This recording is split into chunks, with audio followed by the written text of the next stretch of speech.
Hey, good afternoon to you. 406 here, News Talk 105.9 WMAL, where we are making sense of the news. Coming up on the program this hour, Kelly Sienkowski will be with us. She's with Potomac Local News. She broke a huge story this week about some illegal aliens trying to rush onto Marine Corps Base Quantico, including one who's on the terror watch list. We'll talk to Kelly about her findings and how nobody in the Biden administration really wants to talk about this. Danielle Alvarez is also here at 5 o'clock, a senior advisor to the Trump campaign, as President Trump agrees to some debates with President Biden. You can join us, 888-630-9625, 888-630-WMAL. Your call's coming up in a moment. Hey, first, though, the total wine guy, David Trone, took his handed to him. He lost big time in that primary yesterday in Maryland. Just only a 500,000 people voting in the primary. 451,000 people as of this hour are in. How come they only have 66% of the votes in right now? Just 66. Why is that? Only 2/3 of the votes are counted as of today, as of 12:37 this afternoon. Anyway, Angela Alsobrooks got 54% of the vote, and David Trone got about 42%. So not even close. This after Trone spent $61 million. He outspent the lady 10-1 and lost that race. 10-1. So Angela Alsobrooks is the nominee. She's going up against Larry Hogan in Maryland for that Senate seat. Larry Hogan is a decent chance pickup for Republicans and could, as the media keeps noting, dictate the balance of power in the Senate. So that's an important race in the end. Now, I'm going to mention something about Angela Alsobrooks that the media is obsessed with, but is completely irrelevant. She's a black woman. This is a detail that should bear no relevance whatsoever on the Senate race. It's, are you going to be a good United States senator? Are you going to serve the people well? Are you going to protect their constitutional rights? Are you going to rein in the excesses of government? Are you going to be a good lawmaker? Those are the core measures of whether or not someone should be going to Washington. Not, what color is your skin? How stupid. But the media is obsessed with it. And the New York Times, she's trying to become the first black woman to represent Maryland in the Senate. The chamber now has just 4 black members, 3 men, 1 woman. Senator LaFonza Butler, who's made it clear that she will leave at the end of her term. That's the LaFonza Butler. She's the Planned Parenthood lady from California. She came right from, or was it Emily's List? Either way, she's the big abortion enthusiast. That's the most important detail about her. Not that she's black, but that she's killing black children. That seems much more important than the fact that she has black skin, to me. And I think to thinking people everywhere. So Angela Alsobrooks. So this is the way Politico is reporting on the Maryland race today. I saw Byron York share this. You ready for this headline? Larry Hogan is standing between Angela Alsobrooks and history. Now, are you in case you couldn't tell, it may be a little subtle there. It appears Politico has a rooting interest in this race. Larry Hogan is standing between Angela Alsobrooks and history. What? What are you even talking about? What is... It's her seat to have. How dare Larry Hogan be white and run in this race as a Republican? What a complete scam. It has 3 bylines on this piece. Braxton Booker, Allie Mutnick, and Petter Schaefer. What a series of names. Politico says Larry Hogan's standing in the way. Okay. All right. That's great. There's also even more cartoonish takes on this race. There's a guy called Eric Michael Garcia. He's a columnist for The Independent and MSNBC, and he tweeted the following thing yesterday evening as the results came in. He said, correct me if I'm wrong, but isn't Angela Alsobrooks the first openly ADHD candidate for Senate? Now, this is not I had to go check the rest of his timeline. He's not a parody writer or anything. He doesn't write comedy all the time. He's just a lefty. Isn't she the first openly ADHD candidate? Oh, she's ADHD positive? We've really defined down what kind of special and unique things you need to be in order to be a member of the august United States Senate. She has ADHD. Can you believe it? It'll be a historic first. The first openly ADHD candidate. As the great Corey and Ganamort pointed out, we're going to have to add another stripe to the flag, to the pride flag, for ADHD people. That flag's not good for ADHD people, though, I should point out. It's not. It's a little too all over the place, a little too distracting. You may want to singularly focus it if you're going to include ADHD people on the flag, on the pride flag. So that's what's happening. Look, I've expressed all sorts of discontent with Larry Hogan through the years. The whole anti-Trump thing has been just stupid. It's totally cartoonish. But if anybody has a chance at actually winning that Senate seat, I think it's Larry Hogan. He does. He's been governor twice there in Maryland. He could win this Senate seat. Godspeed. May he succeed in that. May he, I'm praying that he's a great senator. That would be wonderful. But the bare minimum is give the Republicans a vote in the Senate. Give Republicans control of the Senate. That's the bare minimum.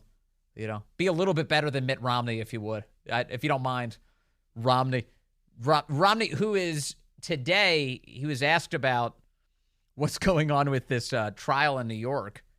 And like a normal person who sees what's happening in New York says, boy, that's deeply corrupt.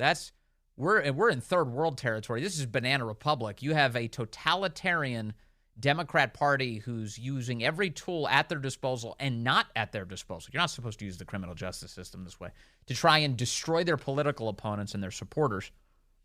And so Mitt Romney, who was once, if you can believe it, the nominee of the Republican Party to become president of the United States, he's also responsible for coming up with Obamacare in Massachusetts. Thanks for that. Here he is today, asked about what's going on at the courthouse and the trial of President Trump, and here's his completely unhelpful answer. I think it's a little demeaning to show up in front of a courthouse, and particularly one where we're talking about an allegation of paying a porn star. It's really very difficult to watch. Why is it difficult to watch? Well, there's a level of dignity and decorum that you expect of people who are running for the highest station in the land, and going out and prostrating themselves in front of the public. Wait. Isn't this the guy who marched with the Black Lives Matter people? It's a shame, going out there and prostrating yourself before these ridiculous things. And it's just like, you're ridiculous. Was he in the Kente cloth photo? Was he taking a knee alongside Nancy Pelosi? He probably was out of frame. He's absurd, this guy, Mitt Romney. The highest station in the land, and going out and prostrating themselves in front of the public to try and apparently curry favor with the person who's our nominee is a little embarrassing. What a jerk. What a complete jerk.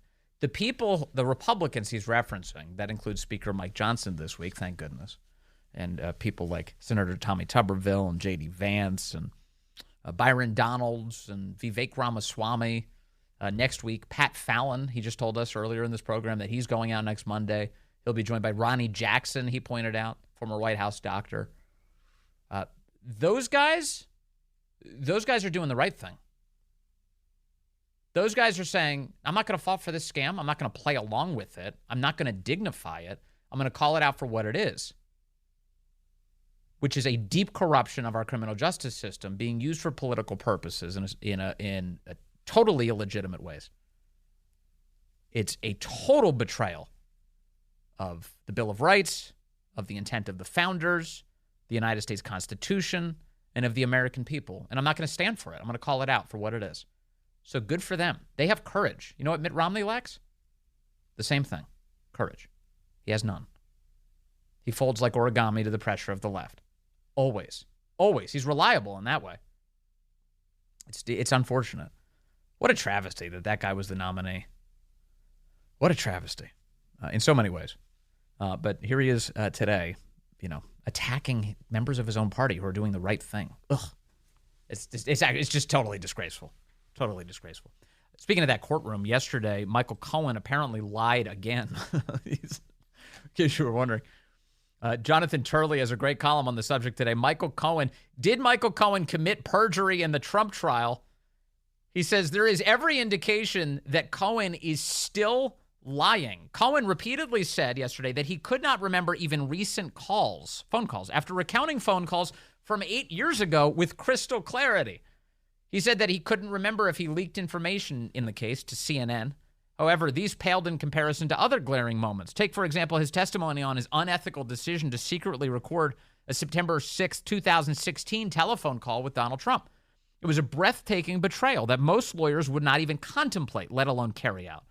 When asked by the prosecutors about that act, Cohen bizarrely claimed that he did so to guarantee that David Pecker, the former publisher of the National Enquirer, would, quote, remain loyal to Mr. Trump. No one seriously believes this is true. It doesn't even make sense. Pecker was speaking to Trump about the payments and even met with him at the White House. Playing for him a call with Trump would produce nothing but confusion rather than pressure for Pecker. Moreover, why would Cohen tape the call without letting Trump know?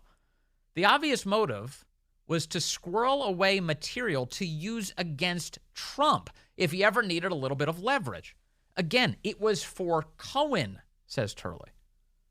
Cohen's testimony showed that he has consistently acted in his sole interest. After portraying his sudden cooperation with prosecutors as a type of road to Damascus, jurors learned that all roads lead back to Cohen and his bank accounts. After telling the jury he has dedicated his life to righting the wrongs of Trump and holding him accountable, he admitted he had repeatedly acted to undermine the prosecution in order to make a buck. Told by prosecutors to stop doing public interviews, Cohen didn't care. He did roughly 24 television appearances and recorded hundreds of podcast episodes. He admitted that Trump is mentioned in virtually every episode, of which he did roughly 4 a week. He recounted how he raked in millions on books, including one titled Revenge. He admitted that he's selling items like a $32 shirt with a photo of Trump in a jumpsuit behind bars and a coffee mug with the phrase, "Send him to the big house, not the White House." He also peddled a reality show called The Fixer, in which he promises viewers, quote, "I am your fixer." Now, adding to Cohen's problems here is some testimony today from a former federal prosecutor. And this guy's name is Robert Costello. Cohen made some allegations about Costello yesterday in sworn testimony before the court. Costello testified today to the House Judiciary Committee, and boy, did he have some amazing things to say about Michael Cohen, which I will share with you in just a moment. Robert Costello is a former federal prosecutor and at one time acting as an unpaid attorney for Michael Cohen, although he says, I've been released from his attorney-client privilege, so he's sharing some details before the House Judiciary Committee today about Michael Cohen. Take a listen to this. And on the next page, into that first paragraph, Cohen decided that while he didn't believe the allegation of the Stormy Daniels story, that he thought the story would be embarrassing for Trump and especially for Melania, so he decided he would take care of it himself. Absolutely, and that is contrary to what this guy testified to in court in New York yesterday. Well, and what's not being talked about is your next paragraph, like the reason and his motivation for that. So if you could just kind of walk through that for the committee. Florida Congressman Greg Steube making those questions. Yeah, obviously, when we started to talk about the NDAs, and this is the very first meeting at the Regency Hotel, when, by the way, Rudy Giuliani was not involved in representing Donald Trump at that time. Cohen testified that it was a conspiracy between Giuliani and Costello as of this date. Totally false. In any event, he also said that he didn't discuss the Stormy Daniels matter with us, and he certainly did. I specifically asked him, because he kept on going back saying, I can't believe they're trying to put me in jail for these NDAs. So I said, Michael, tell me about the NDA. Tell me about Stormy Daniels. What did you do?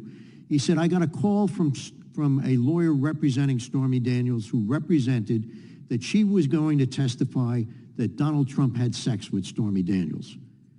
Michael Cohen said, I didn't believe the allegation, but I knew that such an allegation would be terribly embarrassing. He said it would be embarrassing. He focused on Melania Trump. He said, I didn't want to embarrass Melania Trump. He said, that's why I decided to take care of this on my own. Right. I went back to that several times. You did this on your own? on my own. Did Donald Trump have anything to do with it? No. Did you get the money from Donald Trump? No. From any of his organizations? No. From anybody connected to Donald Trump? No. Where did you get the money? I took out a HELOC loan against my property. I said, why would you do that? He said, I didn't want anybody to know where I got this money. I didn't want Melania to know. I didn't want my own wife to know because she's in charge, he said, of the Cohen family finances. He said if she saw money coming out of my account, she'd ask me 100 questions, and I didn't want to answer any of them. It was clear after talking to him for several days after that, whenever we talked on the phone or in my office, that he kept on bringing up the subject that he felt he was betrayed by not being brought down to Washington, D.C. This guy thought, he said to me, that he should have been Attorney General of the United States, or at least the Chief Assistant to the President. Ludicrous. One more clip for you. Matt Gaetz asks Robert Costello, is Michael Cohen a liar? Mr. Costello, is Michael Cohen a liar? That doesn't begin to describe him. He lies at every opportunity when it's in his favor. All right, so in case you're wondering, the Trump defense team has been talking to Robert Costello. He may very well end up being a witness in this case, perhaps in the days ahead. We will see. We will see. Let me take a phone call here. I've got Dave in Alexandria, line 8. Dave, good afternoon. You're on the Vince Colonnese Show. Hey, how you doing, Vince? I just got out of a bank teller line, made the final payment on my car loan, so I missed a good portion. Well, let me just pause and say congratulations. That's always a big day, Dave. Congrats. Thank you. Hey, I just wanted to circle back regarding your comments about Romney. Yeah. Wasn't his claim to fame, correct me if I'm wrong, but wasn't his sort of lifetime achievement the fact that he was able to pull out the I think it was the 84 Summer Olympics from disaster? Yeah, it was something. He saved the Olympics. That was Before the big your thing. time. Mm-hmm. Yeah, but wasn't that sort of his lifetime achievement? Yes, that was the big thing. Okay. I'll take, who's, I forgot who's running against him. Well, anyway, I would take whoever it was I'd take Trump, who paid off a porn star, allegedly. Yeah, over right. Someone who would put his dog on the roof of a car for 1,000 miles. Yeah, that roof story is becoming more and more scandalous by the day. You're totally right, Dave. And it's funny. And then, meanwhile, it turns out, according to Michael Cohen, he's the one who paid the porn star. And he said, I just did it to protect Melania. Huh. That's not what he told the court yesterday. All that testimony I just played for you, all of it under oath. Robert Costello under oath today before Congress. Michael Cohen under oath yesterday before the court. Somebody's lying, and somebody has a history of that. Good afternoon to you. It is 4:36 here, News Talk 105.9 WMAL, where we're making sense of the news. Coming up at the top of the hour, we'll be joined by Danielle Alvarez, a senior advisor to the Trump campaign. We'll get to the up-to-the-minute updates on what the format of those debates are going to be like. What has the Trump campaign specifically agreed to? We'll ask. And you can join us at 888-630-9625, 888-630-WMAL. Quantico Marine Corps Base in Virginia is not only the kind of place that creates a lot of traffic on I-95, and it's not just a Marine base. It's also home to a lot of federal assets, including the Defense Intelligence Agency, the Defense Counterintelligence and Security Agency, the Drug Enforcement Administration Training Academy, the FBI Academy, and the list actually goes on and on and on. There's a lot of important things happening on Quantico, and which is why it's all the more shocking to find out that it was now 2 weeks ago, Friday, May 3rd, that two men drove a truck up to the base's main gate on Fuller Road, just outside Dumfries, and apparently tried to drive the box truck straight through the gate. And we are learning new information about not only the event itself, but the men inside of that truck. The reason we know so much about it now is because of my next guest. It is Kelly Sienkowski. She's a reporter for the Potomac Local News, and she joins us now. Kelly, good to have you with us. Thank you. Ben, thank you so much for having me on. I appreciate it. Please tell me what happened now 2 Fridays ago. Give us a sense. Well, what we know at this point is that two men were in a box truck. They approached the gate at Quantico Marine Corps Base, and we know it was in the early morning hours. We don't know the time. But they said that they were essentially subcontractors delivering for Amazon, and they were headed to the post office on the base. Now, the Marine Corps officers at the security gate noticed that there were no credentials. The vehicle was not registered on the base, so they tried to pull them over to a holding area. But when they pulled them over, the driver kept going and tried to essentially accelerate and get away. So they were able to deploy a roadblock essentially and stop the vehicle and take the two individuals into custody. Now, you have also reported on some of the details about the individuals. So first of all, it's already shocking that they decided to try and flee from the gate guards. You said that they put up these barriers to stop the vehicle from advancing forward. They take these guys into custody. What have you learned about who these men are? Well, what we've learned is that one of the individuals is believed to be a Jordanian national who had recently crossed the border into the United States. We're not sure if it was days before or weeks before, but we know he was recently into the United States. The other individual, we don't have any information on him yet, but we do believe that one of the two men was on the terrorism watch list. Okay, your signal broke up a little bit, but just to verify what you said, you've got a Jordanian national who recently crossed the border inside of that box truck, and then you have another individual in the vehicle. One of the two of them, it could be the Jordanian national, is on the terror watch list according to your reporting. Yes, that's what we know so far. What is Marine Corps Base Quantico, the Defense Department, the Biden administration, local officials, what are you hearing from any of them? Not much, Vince. And that's a bit of the problem. We are trying to get more details and more information, but it's been quite a battle trying to get the facts presented to us. So they're just not giving you information? I do know that you reported in your excellent report for Potomac Local News that the men were turned over to ICE custody? Yes, and I have reached out to ICE. I have been told they have a statement ready. They're just waiting for authorization to provide it to me. So I do anticipate that they will tell me something. I'm just not sure what they're going to say. Now, if both men were turned over to Immigration and Customs Enforcement, that suggests that they're both in the country illegally, doesn't it? That would be my assumption, yeah.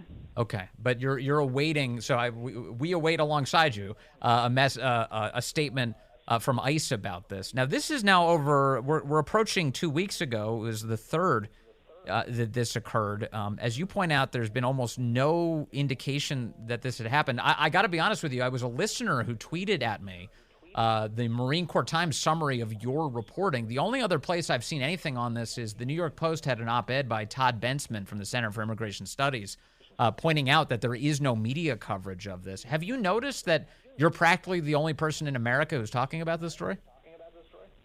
I have. I mean, I'll be honest. I saw something on social media referencing that there was an incident at the base. And I thought, that's in my backyard. Why don't I know anything about this? So I kind of fell down a rabbit hole and could not find any information anywhere that even acknowledged that something happened. But, you know, Vince, we used to say, if you see something, say something. I looked and I saw nothing. So I decided that I would say something. Now, the fact that one of these guys was apparently on the terror watch list, this is how you attribute it in the report. I want people to hear this. You say multiple sources report one of the individuals inside the truck is a Jordanian foreign national who recently crossed the southern border into the United States, and that one of the occupants is on the U.S. terrorist watch list. Quantico did not confirm this information. So I would have to assume that for you to put that in your report, you have to be pretty confident of the sourcing you have. We are absolutely very confident in our sources. Okay. All right. Well, so I imagine you'll keep seeking answers, and in the meantime, people can check out your news website, Potomac Local News, for answers, right? Absolutely. And we do plan to update once we have any more information. Okay. And ICE, if ICE is prepared to give you a statement imminently, my guess is you'll probably have something this evening if they actually get it to you. That's my hope. Okay. Is there anything else you want to share with us, Kelly Sienkowski? I think at this point we're just trying to get the news out there, and there's been many other incidents around the country recently, so they're in the same boat where you have some local news station picks it up, and it's a story for a day or two, and then it just fades away. And Vince, I don't think this should fade away. I think there's something that we should pay attention to here. It's deeply worrying, and it's all integrated with all of the ongoing chaos we're seeing on our border right now. If these guys just came across the border and and one at least is on the terror watch list, and they're trying to break into a highly secure Marine base that contains so many important federal assets, you're totally right. You shouldn't be the only one reporting on this, and a lot more people should be on this subject. Kelly, thank you for doing that and for bringing some attention to an important issue. Absolutely. Thank you for having me on, Ben. Of course. Good to talk to you. That's Kelly Sienkowski. She's a reporter for Potomac Local News with a massive scoop. This is just a huge scoop and getting some really important information here. And she does write in her piece, she writes about that there have been quite a bit of gate crashing incidents, so to speak, all across the country. She says the Quantico incident mirrors others at military installations across the United States and the White House, which have raised concerns about security protocols and the safety of personnel following 3 separate incidents involving unauthorized vehicle access. 2 days after the incident at Quantico, there was a vehicle that crashed into the outer perimeter gate of the White House in Washington, D.C. You may remember that, resulting in the death of the driver. President Joe Biden was away for the weekend in Delaware, not present during the incident, and the Secret Service confirmed that there was no threat to the White House, or at least they claim that. The driver, a male whose identity has not yet been disclosed, was found deceased in the vehicle following the crash. It took place shortly before 10:30 p.m. at night. The Secret Service promptly enacted security measures, assuring the public there's no immediate threat to the White House. Then you've got tragedy at Joint Expeditionary Base Little Creek, Fort Story in Virginia on Sunday, April 28th, when a driver attempted to breach security protocols at that installation's gate and crashed into a hydraulic barricade. Despite attempts by the base's fire company to extinguish the resulting fire, the driver succumbed to the crash. According to a public affairs officer, the vehicle disregarded security checks and barreled through the gate at high speed. On April 3rd, at Naval Base San Diego, an internal security vehicle triggered chaos at the Norman Scott Gate. The unmarked vehicle belonging to the base's security team breached the gate without stopping, prompting the activation of emergency barricades. The ensuing collision injuring 3 occupants, including 2 civilian officers and 1 active-duty military member. And then on March 27th of this year at 29 Palms, California, this is another Marine base, a Chinese national made a brazen attempt to gain access to the Marine Corps Air-Ground Combat Center. Despite being informed by military police that he lacked authorization, the individual proceeded past gate guards, prompting immediate intervention by law enforcement. The suspect, swiftly detained, transferred to Customs and Border Patrol custody. This is all happening on Biden's watch. The border's wide open. You have foreign nationals pouring across it, getting into box trucks, and then trying to drive onto military bases. Now, what was inside of that truck? No one's telling us. Were there other people? One would assume that would be included in the reporting here. We don't know. Weapons, explosives. What happened? No answers. Now, you heard from Kelly just a moment ago. We're expecting an answer from ICE. She's expecting an answer from ICE soon. And we'll get us some answers. But if both men were turned over to ICE custody, that's highly suggestive that they're both illegal, that they're both here in the United States, and you can thank Joe Biden for that. Let me take a phone call. I've got Seamus calling in from Woodbridge now, line 2. Seamus, good afternoon. Go ahead, sir. What's on your mind? Hey, Vincent, how are you? I'm good, Seamus.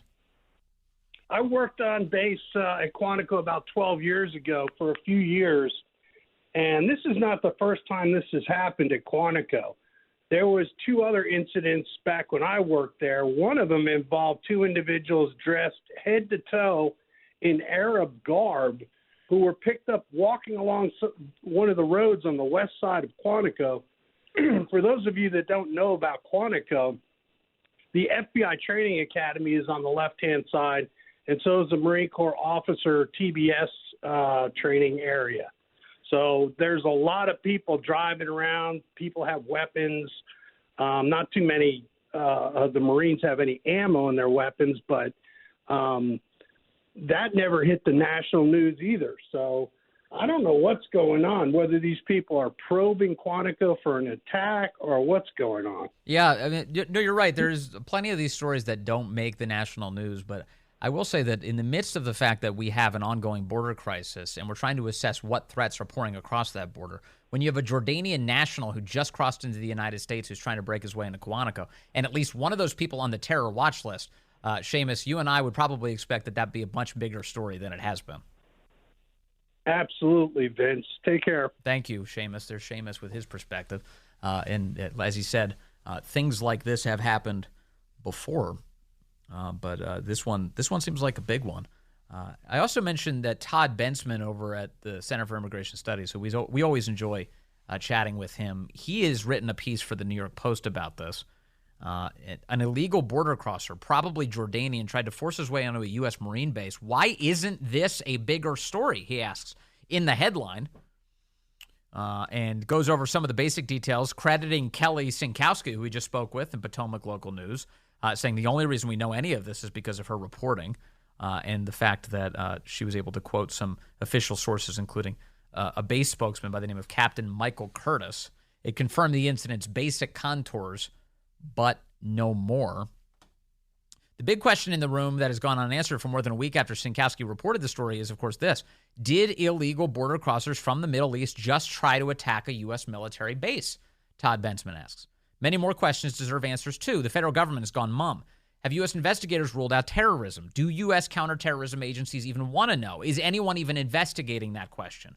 Were there any weapons in the truck or on the illegal immigrants it carried? Was the truck itself the weapon? When and how exactly did the men enter the United States? Was the Jordanian a Palestinian Arab from Gaza and angry about U.S. support for Israel's retaliatory war? Many Palestinians hold Jordanian passports. Did an overwhelmed Border Patrol accidentally release the one who was on the FBI's terrorist watch list? This wouldn't be the first time. Border Patrol has encountered at least 340 immigrants on the terrorism watch list since the mass migration began 3 years ago. In at least 8 instances, because of it, the overrun Border Patrol has accidentally released watch list illegal border crossers and had to frantically hunt them down.